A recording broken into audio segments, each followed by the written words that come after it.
dengan ditetapkannya untuk presiden terpilih yaitu pasangan nomor urut 2 Bapak Prabowo Subianto dan Mas Gibran Rakabuming Raka sebagai presiden dan wakil presiden terpilih untuk periode 2024-2029. Nah, untuk itu dengan segala kerendahan hati dan juga rasa hormat, saya mengucapkan selamat untuk terpilihnya Bapak Prabowo Subianto beserta Mas Gibran Rakabuming Raka sebagai presiden dan wakil presiden terpilih pada periode dimaksud. Pun demikian, saya juga merasakan kebahagiaan yang mendalam dengan hadirnya ucapan selamat dan juga pengantar untuk selamat bertugas dari dua paslon yang lain, baik itu paslon nomor 1 Bapak Anies Rashid Baswedan dan Bapak Abdul Muhaimin Iskandar. Assalamualaikum warahmatullahi wabarakatuh. Alhamdulillahi rabbil alamin, wassalatu wassalamu ala rasulillahil karim, nabiyyina wa sayyidina Muhammadin al-amin wa ala alihi wa sahbihi ajma'in wa ba'd. Saudara-saudariku sebangsa setanah air dimanapun berada, saya Adi Hidayat melalui video ini ingin mengajak kita semua tanpa kecuali untuk memanjatkan rasa syukur mendalam kepada Allah Subhanahu wa Ta'ala yang telah menganugerahkan kepada kita semua kehidupan berbangsa, bernegara, bermasyarakat melalui satu rumah besar yang kita huni dan kita cintai bersama, yaitu Negara Kesatuan Republik Indonesia. Alhamdulillah, sejak merdeka 17 Agustus 1945 sampai dengan saat ini, tentu semua yang mengalami masa-masa peralihan sampai detik ini memiliki kenangan, memori yang beraneka ragam, tapi kita menyatu dalam satu harapan yang sama.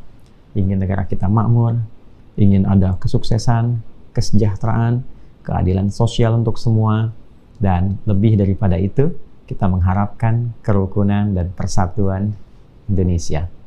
Untuk itu, kita sangat berbahagia bahwa dalam setiap periode keberlanjutan era yang kita lalui, khususnya dalam setiap 5 tahun, periode peralihan masa, kita mendapati satu kepemimpinan yang baru, yang dengan itu kita menaruh harapan besar untuk bisa menyatukan, membawa negeri ini pada kebaikan, dan mewujudkan harapan serta cita-cita yang telah dituangkan baik secara formal dalam Undang-Undang Dasar ataupun dasar kita di Pancasila, pun demikian dengan harapan-harapan luas yang menyatu dalam nilai-nilai kebangsaan.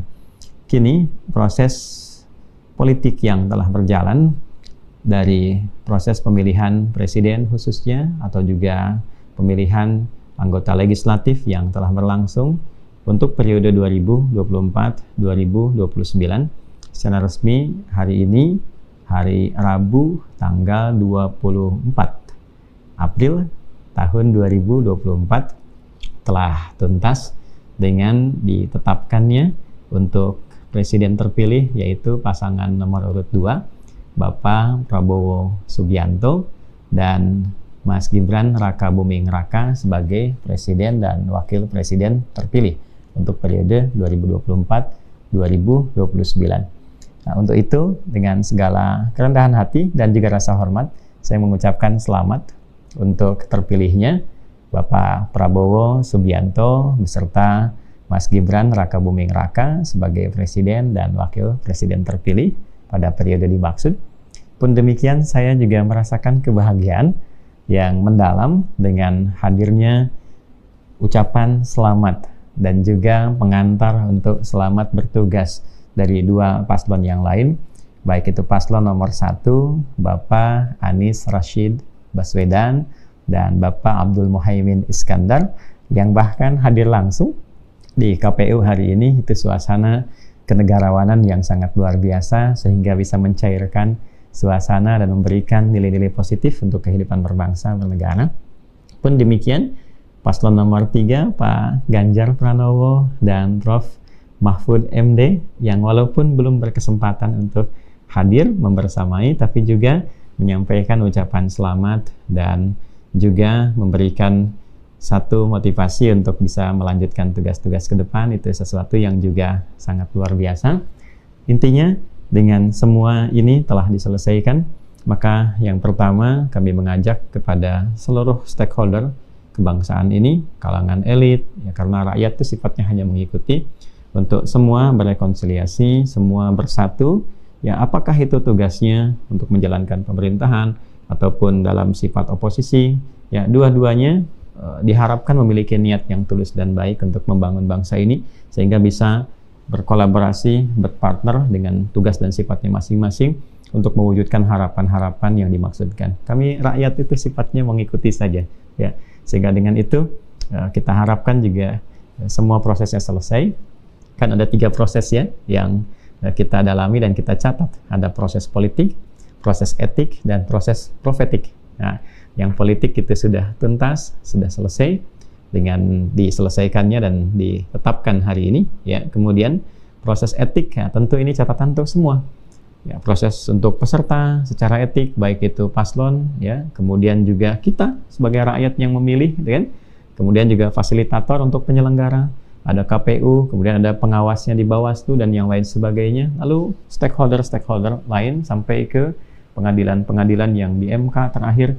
Dan tentu ini akan membawa sebuah catatan bagi proses etik yang mengevaluasi kita semua. Ya, sangat diketahui baik dari berita-berita yang ada di media, baik itu cetak, online, ataupun juga media sosial, ya, yang ditampilkan secara langsung, bahwa ada banyak catatan untuk kita semua. Ya, sebagai rakyat, bagaimana proses etik yang berlangsung, ya, ternyata ada hal-hal yang secara etis tidak layak untuk dilakukan. Bertikai, saling mencela, membuat hoax, saling menjatuhkan, kan? Pun demikian sumbernya dari elit ke atas, mohon maaf ya, saya katakan sumber kan dari atas semua gitu, untuk mempengaruhi ke bawah. Dari bawah juga sama-sama bergerak. Jadi catatan untuk semuanya. Untuk semuanya, ya, bagaimana ke depan insya Allah kita terus menjadi lebih baik, ya, tanpa kita harus menghadirkan rasa-rasa untuk saling menjatuhkan, rasa-rasa untuk, ya, saling mendiskreditkan. Saya kira itu sudah bukan eranya. Kalau bisa kita lakukan dengan lebih baik untuk 5 tahun ke depan dan bisa dilakukan dengan lebih elegan, saya kira insya Allah suasana kebangsaan akan selalu damai, walaupun memang akan selalu fitrahnya terjadi, ujian-ujian yang menguji kita itu sungguh-sungguh untuk melahirkan kebaikan.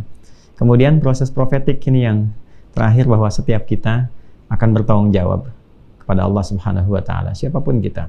Ya, kita sebagai rakyat, ya, kami sebagai ulama juga, di kalangan para ulama, baik itu para ustadz, kiai, habaib, semua, ya, yang punya tugas mencerahkan, ya, suatu saat kita semua akan kembali. Apakah benar kita mencerahkan umat, menyatukan komponen masyarakat, ataukah ada hal-hal lain yang melanggar nilai-nilai keulamaan atau nilai-nilai keustadan, ya, yang seharusnya tidak dilakukan. Nah, suatu saat kita akan kembali kepada Allah, mempertanggungjawabkan kita semua apa yang telah kita lakukan. Pun demikian, jabatan tidak ada yang abadi, ya. Setiap presiden 1 sampai 7 selesai tugasnya, tapi belum selesai pertanggungjawabannya di hadapan Allah, pasti akan pulang. Ya, kemudian juga semua penyelenggara pasti akan pulang. Semua kita pasti akan kembali. Untuk itu, disinilah peran para ulama khususnya untuk mengingatkan, mencerahkan, dan mengajak untuk saling mendoakan. Kita semua ingin semua jadi baik. Ya, jangan sampai ada rasa-rasa ingin seseorang menjadi tidak baik, tidak. Allah saja memberi kesempatan pada Firaun sampai di ujung hayatnya supaya ia mau kembali. Ya, cuma sayangkan Firaunnya tidak memilih untuk itu. Ya, dan banyak orang yang bisa diberikan kesempatan demikian, apalagi ketika ia mengatakan beriman. Sangat tidak bisa dikiaskan dengan orang-orang yang punya persoalan di masa lalu dan dia tidak beriman.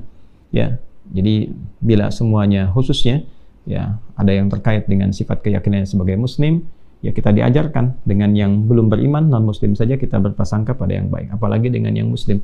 Ya, untuk itu, sebagai proses dari 3 hal ini, baik itu politik, etik, dan proses profetik, saya ingin sekali lagi, selain mengucapkan selamat kepada pasangan terpilih, juga selamat kepada 2 paslon yang lain yang menunjukkan sifat kenegarawanan. Kita bangga dengan paslon 3-3-nya ini, dan kita mengawal dengan doa yang baik, dengan pengingat yang baik. Kalaupun ada oposisi, mengingatkan dengan cara yang baik, dengan cara yang santun, dengan proses yang baik, sehingga juga percikan-percikan dari itu akan dirasakan tenang sampai ke bawah. Dan mudah-mudahan Allah menjaga kita semua, menjaga bangsa kita, memaafkan kesalahan kita. Tidak ada yang sempurna, siapapun itu. Ya, pada akhirnya semua akan bertanggung jawab di hadapan Allah Subhanahu wa taala. Ketika semua proses sudah selesai, secara politik tuntas. Secara etik jadi catatan yang kita kaji untuk kemudian kita sempurnakan. Tapi secara profetik sekali lagi kita akan kembali kepada Allah dan mempertanggungjawabkan semua apa yang kita kerjakan dari hal kecil sampai yang kompleks saat kita kembali pada pencipta kita. Semoga Allah meringankan hisab kita, memaafkan kesalahan kita, mengampuni dosa-dosa kita, menjaga Indonesia yang kita cintai ini makmur, sejahtera, berkeadilan, bersatu, dan mudah-mudahan kita diridhoi oleh Allah Subhanahu wa taala sebagai negeri yang penuh berkah dan dibebaskan dari sifat-sifat yang tidak baik. Baldatun thayyibatun wa rabbuna ghafur. Rabbana atina fid dunya hasanah fil akhirati hasanah wa qina adzabannar. Wa sallallahu ala sayyidina Muhammad wa ala alihi wa sahbihi ajma'in. Wa akhiru da'wana alhamdulillahi rabbil alamin. Assalamualaikum warahmatullahi wabarakatuh.